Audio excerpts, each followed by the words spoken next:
네, 주식 통해서 수급 통해서 오늘 국내 공약주 알아보는 시간입니다.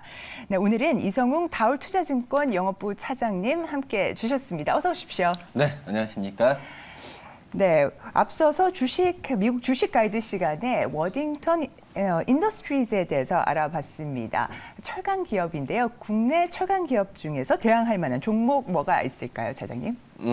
어떻게 보면은 뭐 철강 업체이긴 하지만은 네. 그래도 자동차와 좀 많이 연관이 있는 그런 기업인데요.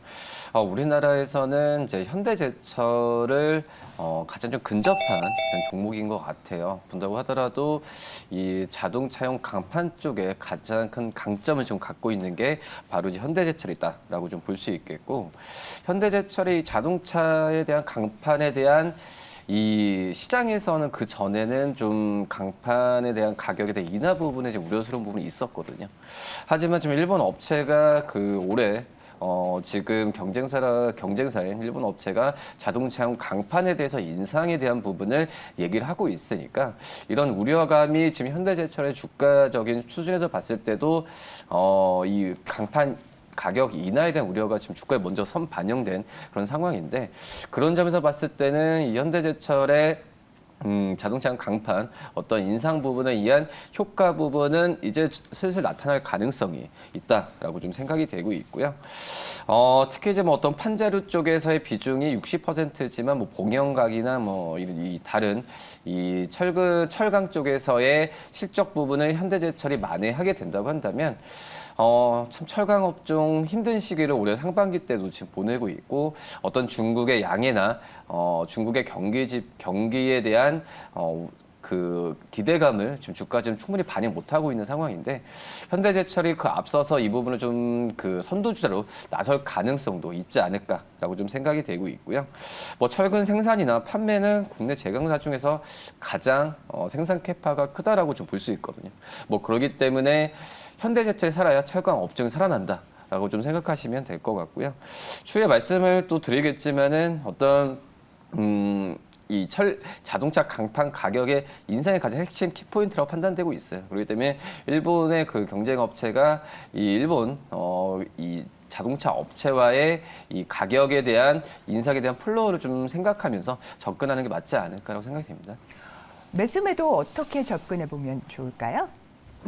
참 지금 가격 좀 움직이지도 않아요. 거래량도 많이 네. 지금 없는 상태이기 때문에 부담 없이 접근할 수 있을 만한 가격이지만, 만약 주가가 떨어진다고 해서 매수가 좋다라고 할 수는 없어요. 그렇기 때문에 언젠가는 이제 거래량이 한번 좀 계속해서 양봉을 띄면서 랠리를 해야 그때 정도의 매수 타임을 차지해야 되지만, 지금 우리 거래량 없다는 부분은 크게 오르지도 크게 떨어질 가능성도 없다는 부분도 증명을 하거든요. 그렇기 때문에 지금 현재 중장의 관점으로 어떤 분할 매수 관점으로 조금씩 매수하는 전략이 좋지 않을까라고 판단되고 있고요. 1차적인 목표가는 37,000원을 좀 말씀을 드리고, 그다음에 손절가는 3만 원 말씀드리도록 하겠습니다. 네, 현대제철에 대해서 분할 매수 지금 1차 목표가 37,000원 제시해 주셨습니다. 참고해 주시면 좋을 것 같습니다. 네, 그럼 본격적으로 수급 체크하면서 외국인 기관 순매수 종목들 확인을 해보겠습니다. 오늘 장에 공략해 보면 좋을 만한 종목들 살펴보겠습니다. 네, 우선 시간 외 특징주 보시겠습니다. 로봇주에 대한 열기 여전히 높습니다. 로보스타 시간외에서 8% 중반 상승 이어갔습니다. 반도체 필수 소재 생산 기업 JI테크, 삼성전자와 SK하이닉스의 특수가스 공급해온 우크라이나 기업이죠. 크라이온과 합작법인 설립하고 특수가스 생산 플랜트 짓기로 했다는 소식에 정규장에서 14% 급등하고 시간외에서 추가 6%대 탄력 이어갔습니다. 신성 델타테크가 5%대 상승 마감 후에 시간외에서 5% 추가 상승했습니다. 작년 4분기 좋은 영업이익 발표한 덕양산업이 시간외에서 4% 상승했고요. 리튬 테마 상승세 보인 가운데 짧은 기간에 국내 주요 리튬이온 유통업체로 자리 잡은 광무, 정규장에서 25% 가까이 급등 후에 시간외에서 4% 추가 탄력 받았습니다. 네, 차장님 시간 외 종목 중에서 톱픽 꼽아주신다면요? 덕양산업을 한번 좀 봐야 되지 않을까 생각되는데, 네.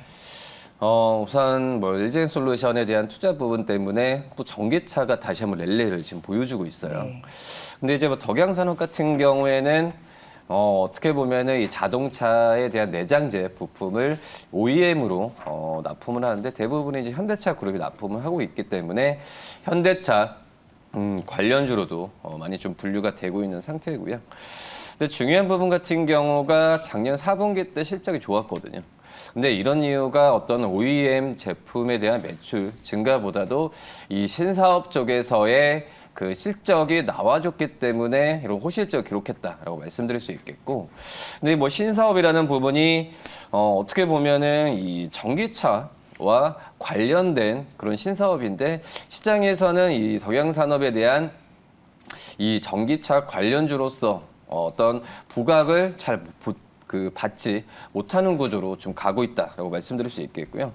뭐 그러기 때문에 지금 이 덕양산업 같은 경우에도 지금 현재 본다고 하더라도 이 전기차로서 다시 한번 좀 관심을 받기 전에 한번 매수 타이밍을 가져가도 괜찮다라고 좀 생각이 되고 있고, 우선 지금 본다고 전기차 쪽에서의 어떤 경량화의 가장 큰 핵심이라고 좀 볼 수 있거든요. 지금 이제 코론 플라스틱 같은 경우에도 이 자동차 경량화에 대한 부분에 있어서 특수 소재나 또 이제 발열의 그 난연 소재, 또 이 절연 소재 개발을 하고 있는데 이 부분을 이 덕양산업이 이 소재를 이용해서 부품을 만드는 구조로 지금 가고 있는 상황이거든요. 뭐 그리고 든든한 고객사인 현대차 그룹이 있기 때문에 어떤 납품 부분에 있어서도 저는 수월하지 않을까라고 좀 판단이 좀 되고 있어서 우선은 어제 시간으로 올랐던 부분은 제가 본다고 하더라도 이 LG 솔루션의 투자에 대한 부분이 이 전체적인 전기차 이 배터리 소재뿐만 아니라 전기차 부품주들까지도 온기가 오지 않나라고 생각되지만 실질적으로 본다고 한다면 이 덕양산업은 현대차 그룹과 연관이 있다라고 좀 판단이 되고 있어서 오히려 지금 전기차 쪽에서의 이 LG 솔루션의 투자에 대한 부분은 주가의 플러스 덤으로 갈 가능성이 굉장히 좀 있지 않을까라고 좀 판단이 되면서 어떤 그 전기차의 숨은 종목으로 덕양산업을 좀 말씀드리도록 하겠습니다.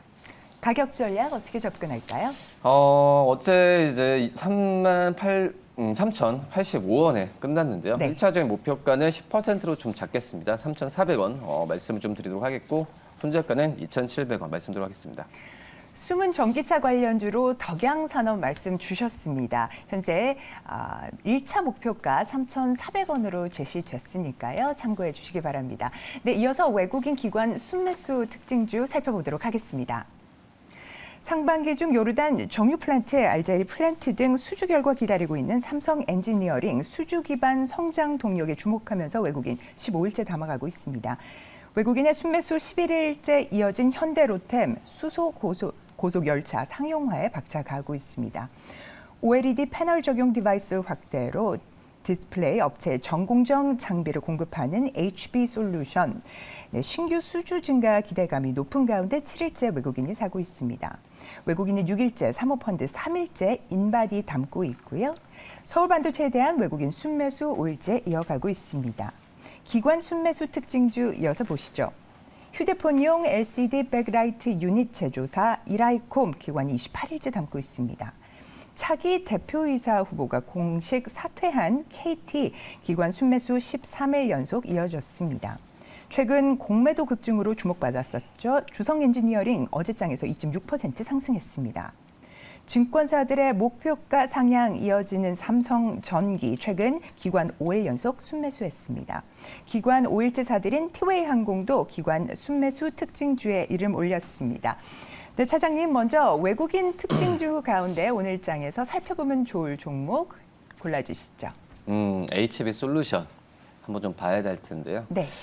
HB 솔루션 어떤 디스플레이, 어떤 소재, 그리고 부품을 만드는 기업이라고 볼 수 있겠는데 우선 재무제표를 한번 좀 봐야 되는 게 굉장히 중요하다라고 생각이 되는데 우선 재작년에 적자, 그러니까 2020년에 적자, 2021년 흑자 전환, 그리고 이 작년 실적이 거의 재작년 실적에서 본다고 하더라도 큰 폭으로 좀 증가를 했습니다. 아시겠지만 디스플레이 쪽의 산업 같은 경우가 뭐 패널 가격이나 그리고 전체적인 이 전방 IT 기기 산업 쪽에서의 수요가 좀 둔화됐던 시기에서 이 HB 솔루션이 이런 실적의 폭발적인 이 성장세를 보여줬다는 점은 굉장히 좀 고무적이다라고 볼 수 있겠고, 주가적인 측면에서 봤을 때도 지난주 주 초부터 주가 상승세를 이어가는 걸 봤을 때 어떤 실적이 좋아지면서 정직하게 주가가 좀 따라가고 있다는 점도 저는 좀 긍정적이다라고 좀 생각이 되고 있고요.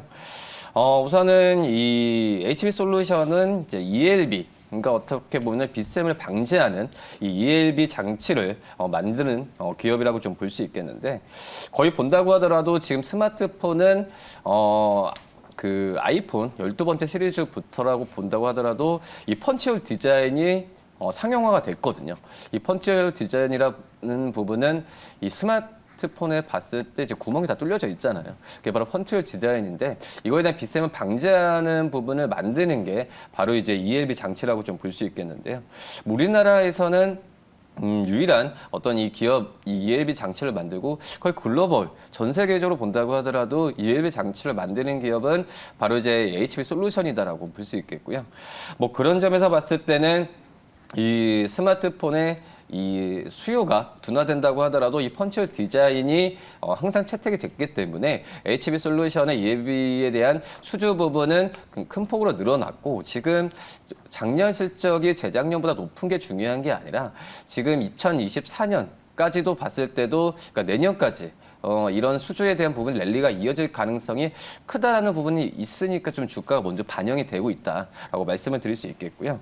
뭐 중요한 부분 같은 경우에는 이 스마트폰 쪽이 아닙니다. 이제 본다고 하더라도 이 노트북이나 뭐 패드 쪽 같은 경우에도 이 펀치홀 디자인이 더 들어가는 상황으로 좀 상용화가 된다고 봤을 때 이 HB 솔루션의 ELB 장치에 대한 ELB에 대한 수주는 글로벌적으로 늘어날 가능성이 굉장히 좀 크다라고 좀 볼 수 있겠고, 또 이제 뭐 아이폰도 그렇고 이 우리나라 삼성 디스플레이 수주를 많이 주잖아요.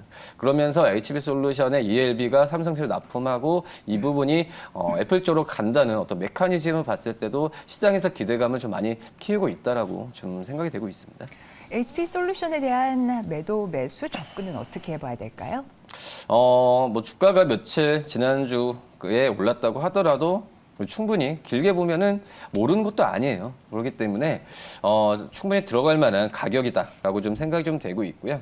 뭐 1차적인 목표가는 좀 18,000원을 좀 말씀을 좀 드리도록 하겠고, 그 다음에 손절가는 15,000원 말씀드리도록 하겠습니다. 네, 현재 주가 위치 충분히 들어가 볼 만하다. 그리고 목표가 18,000원, 손절가 15,000원으로 제시해 주셨습니다. 네, 이어서 기관 순매수 특징주 가운데 토픽 꼽아주시죠.